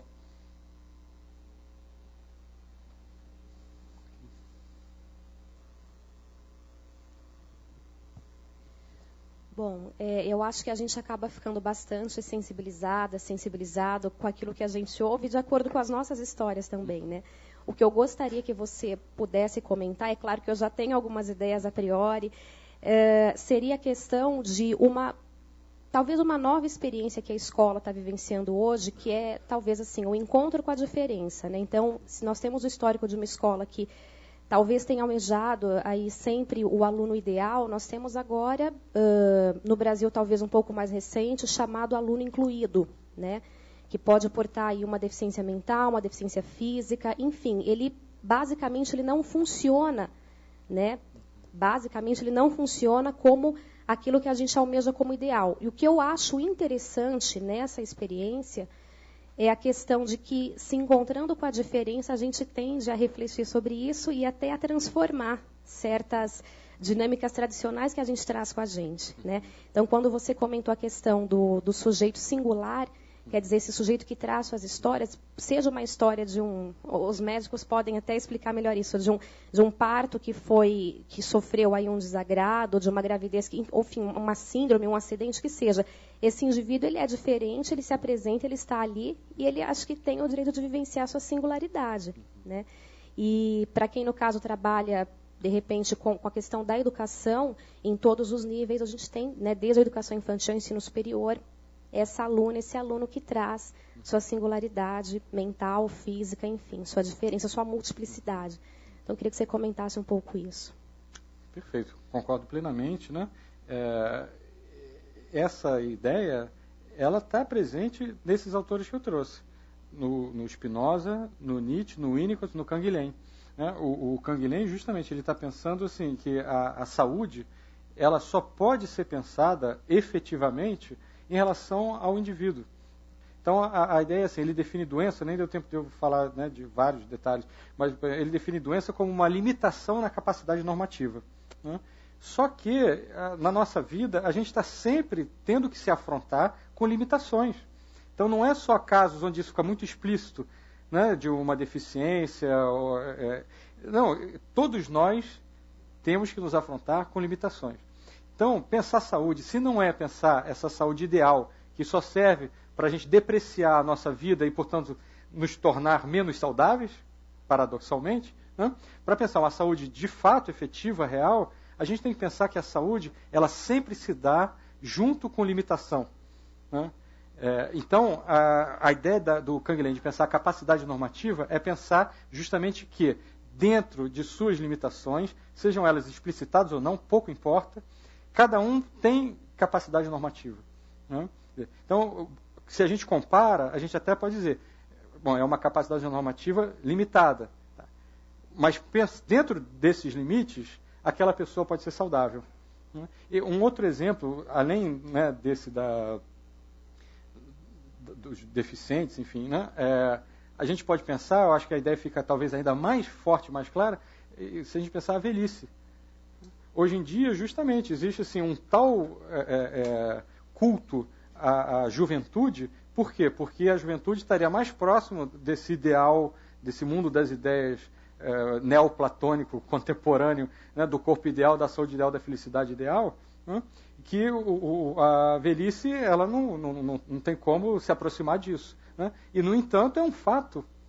Né. Então, dentro desse fato existencial, biológico, bom, evidentemente, existe saúde, e existe e pode existir mais saúde. Né? Quer dizer, então, essa é a ideia do Canguilhem. Não é possível você estabelecer um parâmetro igual para todos.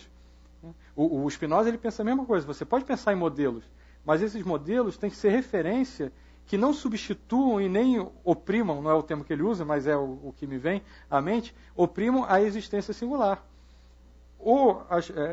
Esse pensamento todo que a gente elabora com a nossa mente a respeito da realidade do nosso corpo psíquico. Ou isso serve justamente para a gente entender melhor esse corpo psíquico e a realidade, e, portanto, aumentar a nossa potência. É nesse sentido, né, que o Nietzsche fala em relação à própria filosofia e à filosofia de Spinoza, que o conhecimento é o mais potente dos afetos, né, o que tem mais potência de transformação. Ou então é uma abstração que, inevitavelmente, vai obter como resultado o oposto do ideal que ela propõe.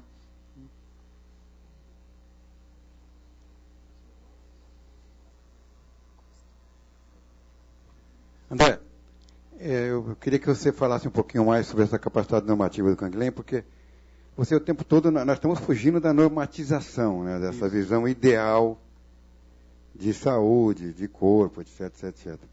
Como você fala na capacidade normativa, você está imaginando, você está dizendo, a capacidade que cada um de nós tem de criar uma norma para nós mesmos, para si. Então, fala um pouquinho mais. Eu acho que aí que tá, eu precisaria que você avançasse mais. Claro. Então, justamente, o Canguilhem, ele acaba, ao se expressar, criando esses dois conceitos. O dessa capacidade normativa, ou de normatividade, contrária a uma normalização, né? Uma normalidade e, portanto, uma normalização.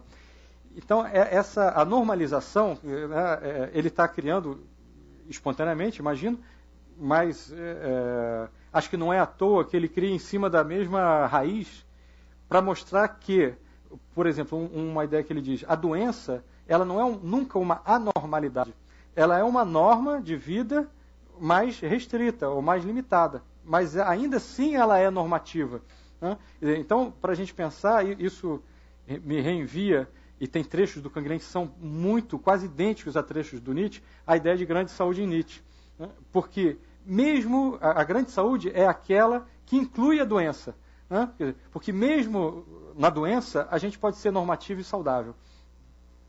Bom, então, em Canguilhem, essa capacidade normativa, ela vai significar uma força plástica, uma capacidade de criar novas normas a partir das exigências do meio. Então, na minha interação com o meio, com o ambiente, com outras pessoas, com as situações, enfim, que me são impostas, né? É a capacidade de eu impor criativamente minhas normas. Ou seja, de eu criar uma maneira de, ao invés de me submeter ao que me é trazido, né, de eu transformar isso que me é trazido de maneira a manter essa potência de vida e de existência. Né? Então, é claro que nessa interação com o ambiente vão existir ambientes mais favoráveis e ambientes mais desfavoráveis a que isso aconteça. Né? Isso a gente vê também no Winnicott e nos outros autores. Quanto maior for a nossa potência de agir, né, mais a gente tem condições de enfrentar ambientes hostis.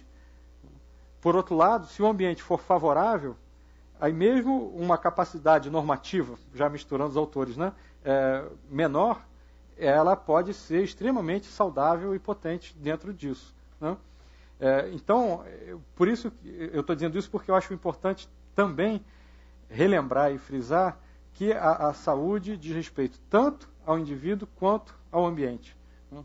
Então é por isso que, além da gente pensar uma saúde individual, já como corpo psíquico, capacidade de criar normas, o Canguilhem lembra que criar normas, estabelecer normas singulares, é o mesmo que criar valores, e essa sinonimia, né, essa identificação de normas com valores é extremamente nietzschiana também, né, porque para Nietzsche criar valores é ser seletivo, ser legislador, né, e criar valores significa afetar-se, né? Valor é afeto em Nietzsche. Então, essa capacidade de criar normas, criar valores, significa afetar-se melhor com o ambiente.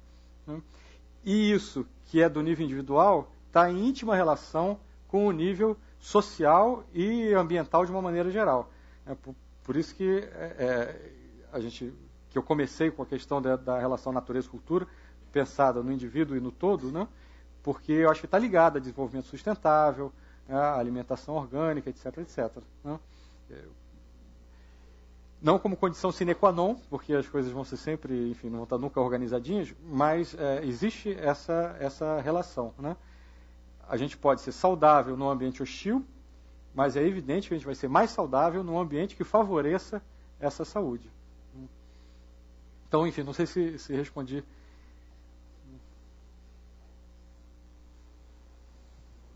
Boa noite. A minha área de atuação é educação física. Né? Eu sou aluno de filosofia também. E eu me deparo cotidianamente com indivíduos que colocam o corpo acima de qualquer valor. Então, eu queria que você falasse se isso é um esvaziamento de alguma forma moral, de algum desvio que acaba tendo hoje na sociedade. Uhum. Tá. Então, eu imagino, né, quando você relata, enfim, que você vê muito pessoas colocando o corpo acima de qualquer valor. Esse corpo que está sendo posto acima de qualquer valor, com certeza, ainda é o corpo compreendido por essa dicotomia. Entende? Então, o que eu quero trazer para a gente pensar é assim, eu acho que isso é uma coisa relativamente boa, sim, pensar na saúde do corpo enquanto organismo, ou do corpo enquanto físico, fisiologia. Né? Mas se e somente na medida em que isso é um fator a mais para esse corpo psíquico, para esse psicossoma se sentir potente e vigoroso. Né? Então, imagino, quer dizer, e constato também, que muitas das vezes isso não acontece. Essa valorização do corpo, colocar o corpo como valor principal, acaba sendo muito mais uma fuga psíquica, mais uma defesa psíquica diante das dificuldades encontradas na vida, diante, enfim, de angústia, diante de ansiedade, diante de interação com esse ambiente, pressões, etc., etc., né? Psíquicas, familiares, da vida em geral, profissionais, né? Do que um fator a mais de favorecimento dessa saúde corpo-psíquica. Né? Não, então, o que eu digo, como eu disse antes, a ideia não é ficar julgando, é bom ou é ruim. Vai depender do que está sendo vivenciado na experiência daquela pessoa. Mas, de uma maneira geral, para a gente entender o que está se passando, eu acho que, na maioria das vezes, por mais que tenha seu benefício, está sendo muito mais uma fuga do que um fator de reforço dessa saúde, desse corpo psíquico, desse aumento da potência de agir, desse aumento da potência de existir. Né? Mas acredito, enfim, que não só, mesmo assim, pode estar contribuindo, né? Seria bom que fosse uma contribuição maior, né? E que o principal da gente compreender é que a ideia de saúde que eu estou trazendo, né, e daí pensar essa mudança de paradigma, é de pensar não mais uma dicotomia corpo-psique, mas um corpo-psiquismo, e essa mente elaborativa do que se passa na realidade, como podendo contribuir para esse aumento dessa potência de vida, desse amor à vida. Né? E aí os exercícios físicos, por exemplo, podem contribuir também, né? Mas são vivências diferentes. Né?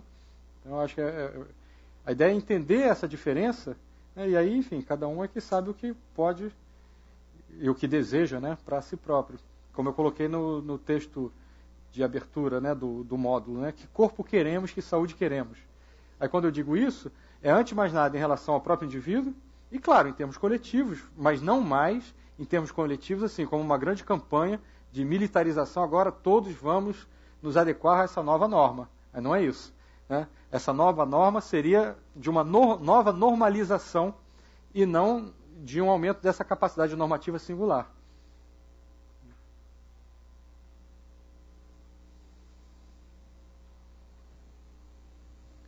Boa noite. Aqui. A tua palestra foi maravilhosa, gostei muito e mexeu comigo. Obrigado. Meu nome é Chainho, eu sou engenheiro e da pior espécie, mecânico. Estranho no ninho aqui, então peço complacência.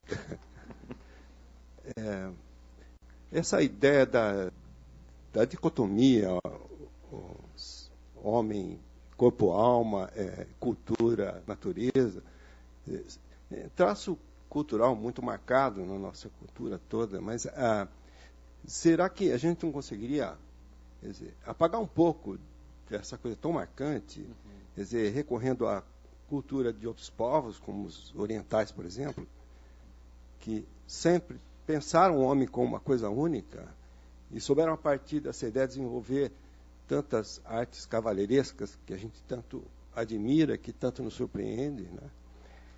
Será que a gente podia trazer um pouco da incredulidade do cacique Seattle diante da ideia de que do homem branco ser proprietário da natureza, quando para o povo dele a verdade era exatamente o oposto?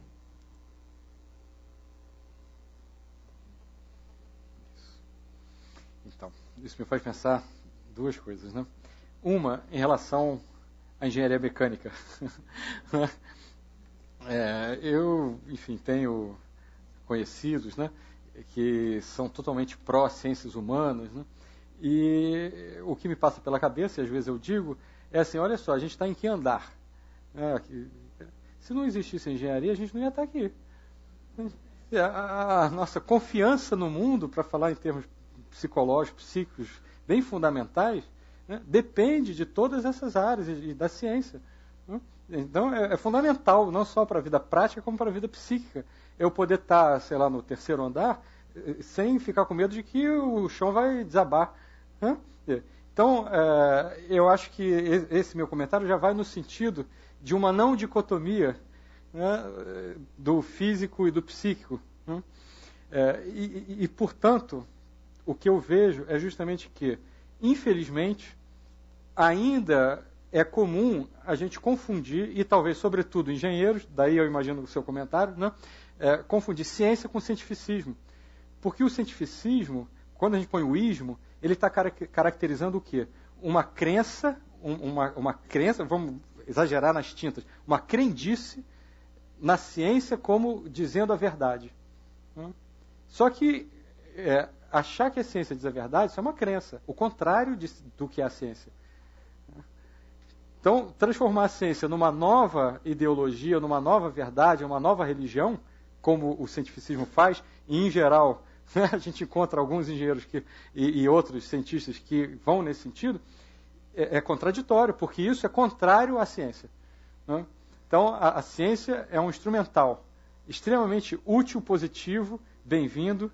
Né? Agora, achar que só ela diz a verdade, aí sim é contrário à ciência. Aí é a gente colocar essa redução que a ciência tem que fazer para poder ser eficaz no lugar do mundo e da vida. O Deleuze dá um exemplo que ele tira do Borges, né? Que é assim, imagina você querendo andar numa cidade e aí você vai pegar um mapa. E o mapa é do tamanho da cidade. Não adianta nada, né? Para o mapa te ajudar, ele tem que ser uma redução. Ou seja, a ciência ela precisa reduzir para poder ser útil, senão não adianta nada. Agora vamos imaginar uma outra cena. Eu acho que o mapa é mais verdadeiro do que a cidade. Aí pronto, nem vou mais para a cidade, eu tenho um mapa na mão. Aí isso é o cientificismo. Bom, então esse é o primeiro comentário.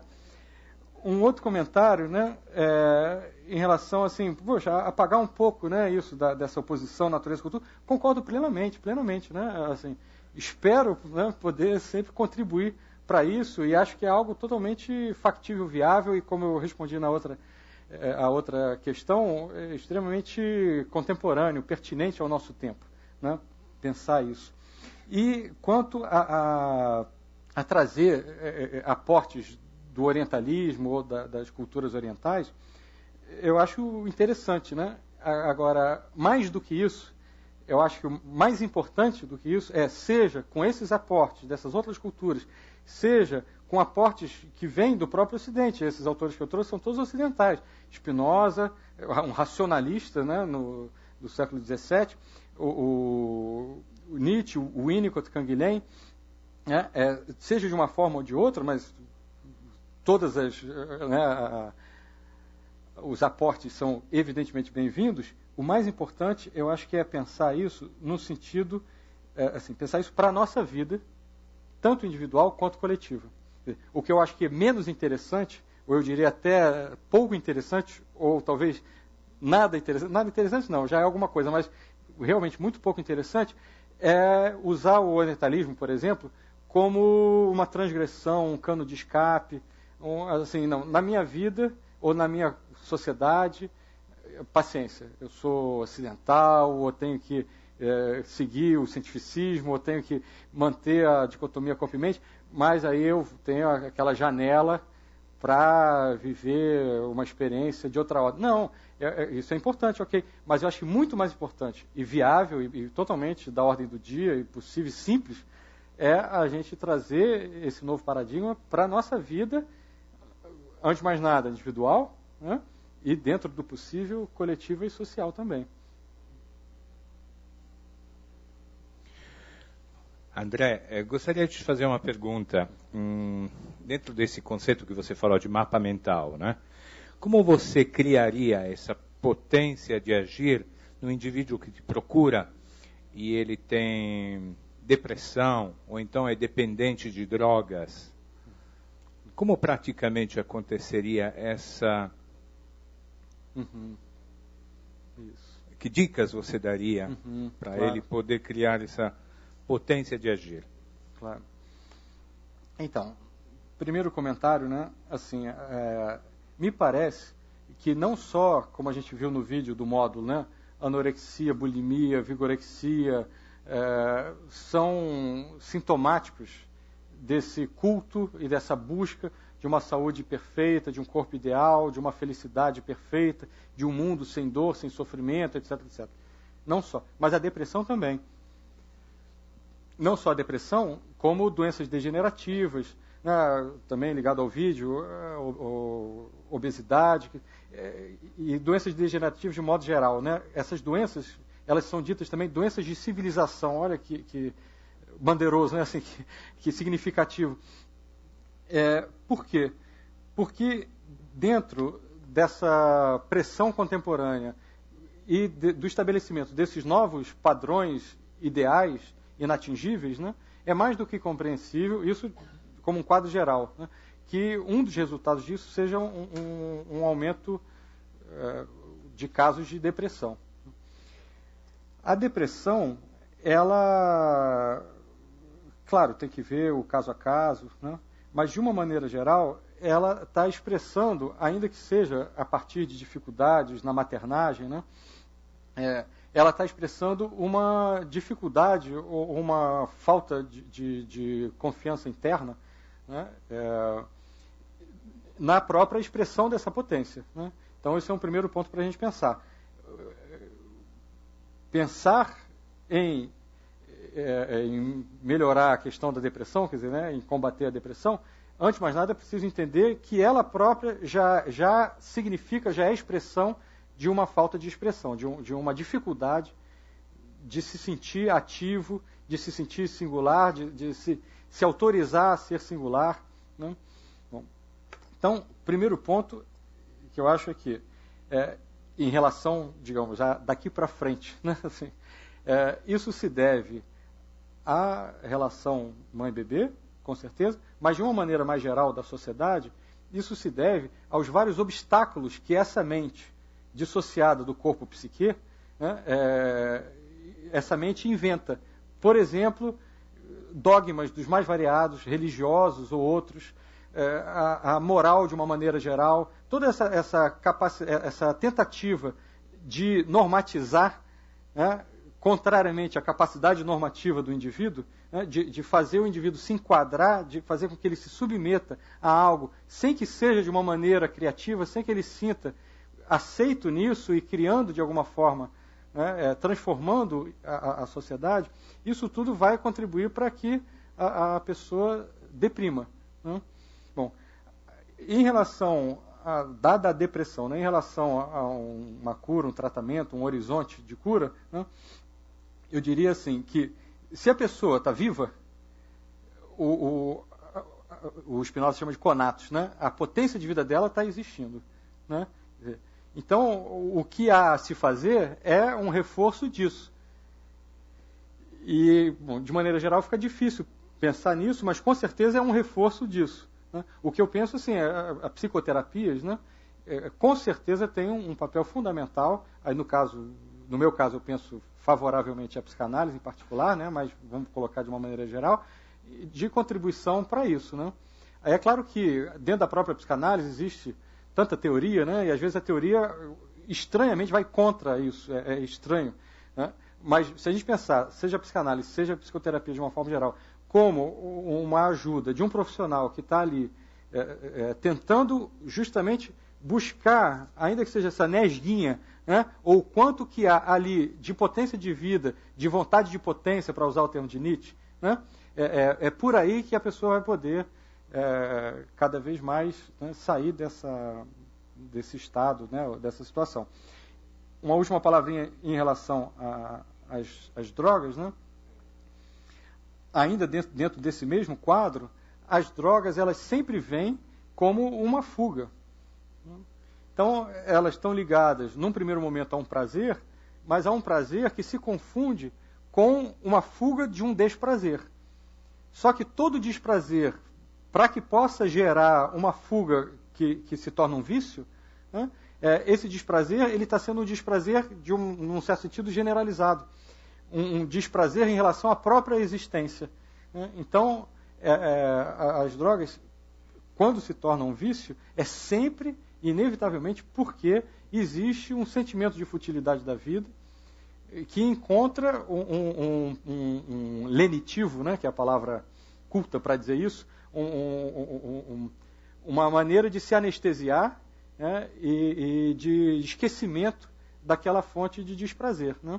Então, mais uma vez, o caminho, a pista para se conseguir sair de uma drogadição, com certeza, é um favorecimento da produtividade da própria pessoa.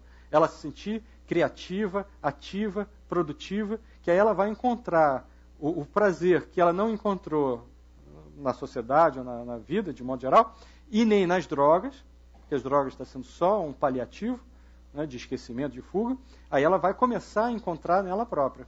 Né? Então, o que está na base do pensamento desses autores, eu concordo plenamente, é que existe uma força que é interna, né, e que é, digamos, se a gente pensar em Spinoza, nós como modos da natureza, né, que é a mesma força de toda a natureza, essa pujança de vida que está simplesmente encontrando, pela relação com o ambiente e por essa mente, quando dissociada do corpo, que ao invés de ajudar, atrapalha, né, obstáculos para essa expressão. Então, é tentar buscar e reforçar essa expressão singular.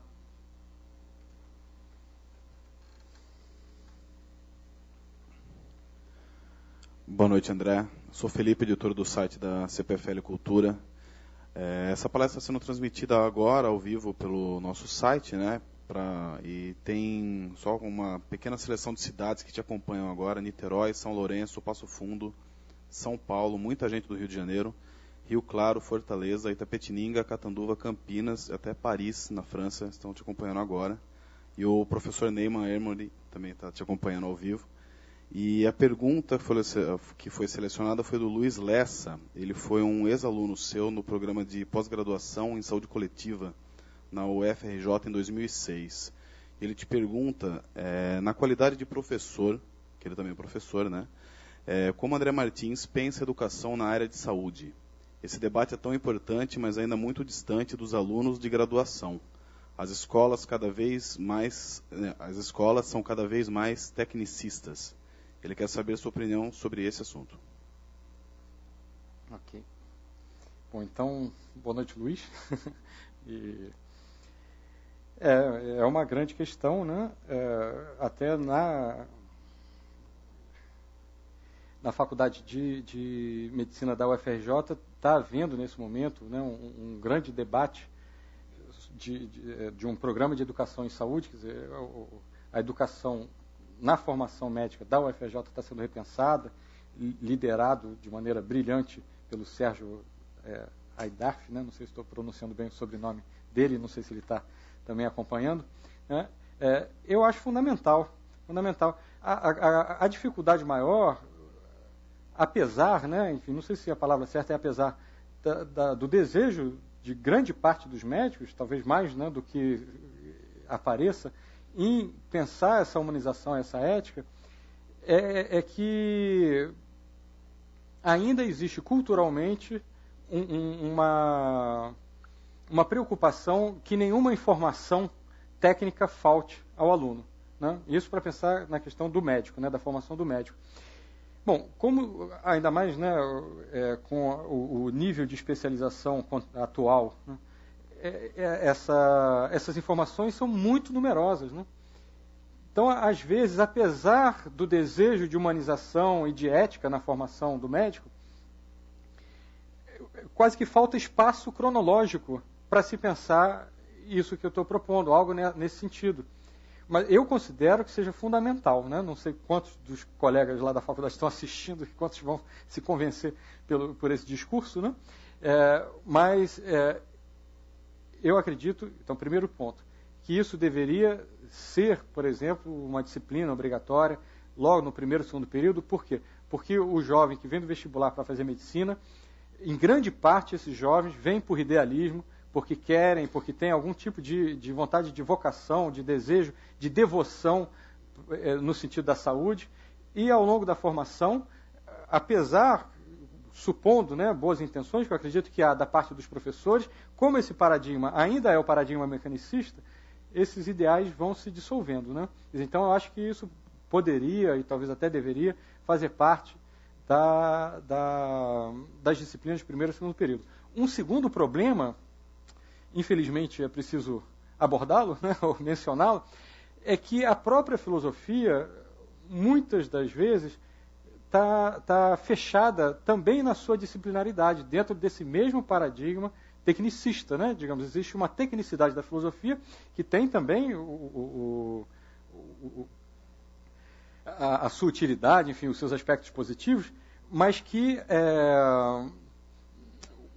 muitas vezes se coloca de uma maneira excludente desse outro exercício da filosofia, que é o exercício da filosofia por excelência, que é o de pensar a vida, que é de pensar a solução, que é o de pensar as questões, de pensar os problemas, né? Então, às vezes acontece de se pensar, bom, vamos chamar um professor de filosofia para dar esse tipo de aula. Ele não vai dar esse tipo de aula. Ele vai ensinar o autor tal, a linha tal do autor tal. Quer dizer, então, de fato, é um problema a ser enfrentado, não só dentro da formação médica e dos outros profissionais da saúde, como dentro da formação da filosofia. Que alguma valorização seja dada ou permitida a esse pensamento vivo, né, a esse pensamento, como eu disse no início da palestra de hoje, a esse interesse de dar esse retorno social, né, do que a gente faz. Bom, dito isso, que eu falei da formação, agora, de uma maneira geral, eu acho que eventos não só como esses, né, mas eventos dos mais variados, tanto através das mídias, quanto nas instituições de ensino como um todo, né, eles são sempre bem-vindos e acredito que constituem, aos poucos, né, uma frente de trabalho que gera resultados, né? Tá? Não sei se... Enfim. André, passamos para a última questão da noite.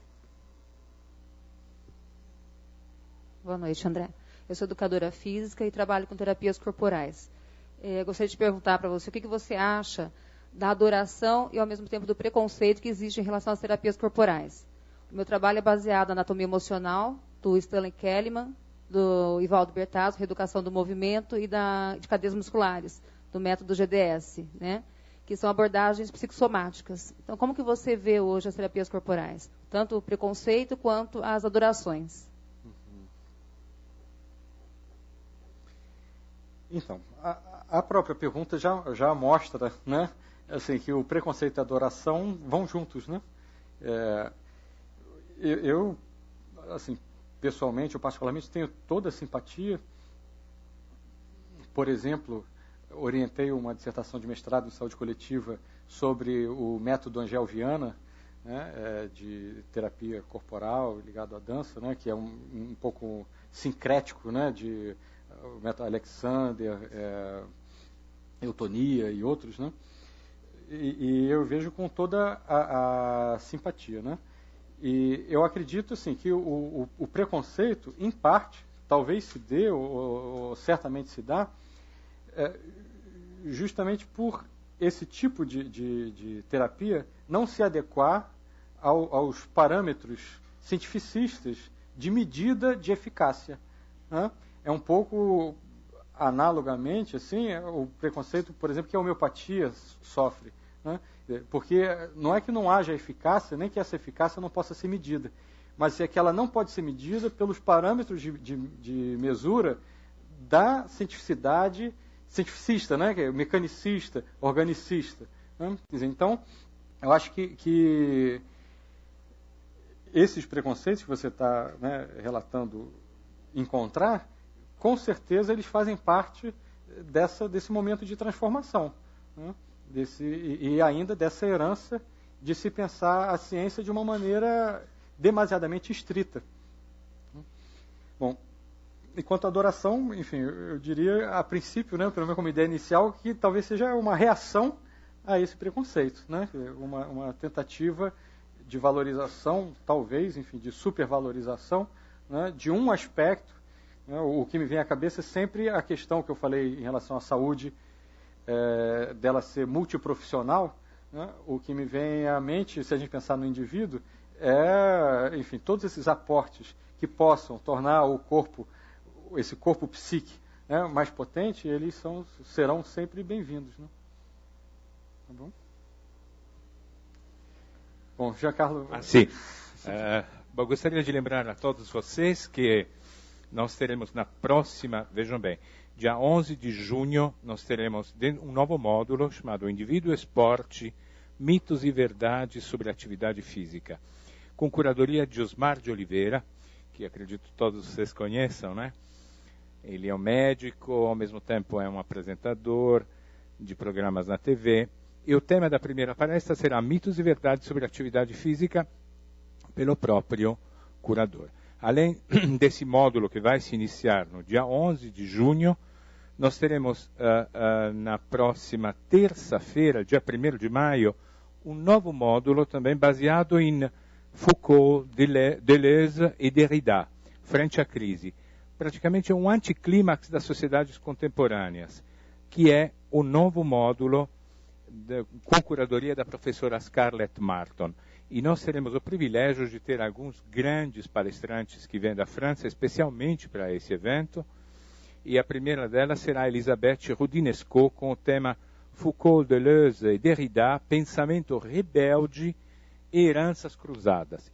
Absolutamente imperdíveis essas palestras que vocês poderão ter, inclusive, na internet. Né? Lembramos que também, por causa do Corpus Christi, nós teremos um feriado do dia 3 e dia 4. Vocês poderão aferir esses dados no nosso folder com a programação. E lembramos que amanhã à noite temos Marta Herr e André Rangel concluindo um módulo chamado Caleidoscópio com Almeida Prado, que verá pessoalmente, né, falar da própria música. E ele é o curador e, ao mesmo tempo, é o compositor. Muito bem, gostaríamos, porém, de agradecer especialmente o André, porque ele trouxe para a gente um tema tão complexo como é o corpo e a saúde, né, com tanta propriedade, com tanto cuidado, inclusive trouxe palestrantes. A gente agora lembra, né, André, tudo aquilo que você trouxe para a gente durante essas semanas e trouxe essa visão do corpo e da saúde de uma forma amplificada, realmente muito mais aberta do que essa visão restrita que a gente tinha provavelmente na nossa cabeça, né? Com muita competência e profissionalidade, como são impecáveis na sua forma de agir. Gostaríamos, portanto, de um aplauso realmente sentido para o nosso curador.